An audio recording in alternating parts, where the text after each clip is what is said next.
Hello friends, আমি আজকে একটা ভিডিও নিয়ে চলে এসেছি ড্রয়িংয়ে। তো আজকে আমি বার্ডস ড্রয়িং করছি, তো তোমরা দেখতে থাকো স্টেপ বাই স্টেপ। আর ভালো লাগলে লাইক, কমেন্ট, শেয়ার, সাবস্ক্রাইব করে দিও। আর আর আমি কিছু কিছু জায়গায় আর কি থেমে গিয়েছি, অল্প অল্প করে ভিডিও করেছি। তো তোমাদের অসুবিধা হলে তোমরা আমাকে ইনবক্স করতে পারো, আমি তোমাদের বলে দিব।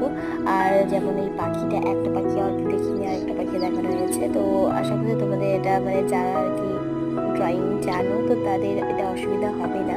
কিন্তু যেহেতু পাখির ওই পাখনা যে টানাগুলোর মধ্যে তোমাদের অসুবিধা হতে পারে, তো সেটা আমাকে তোমরা অবশ্যই জানাবে। আর তো দেখতে থাকো, আর ভালো লাগলে তো বলিয়ে দিলাম, তো ওরা কমেন্ট করো। আর কমেন্ট করলে আমি বুঝতে পারবো তো ওদের কেমন লেগেছে। তো বাই, টাটা।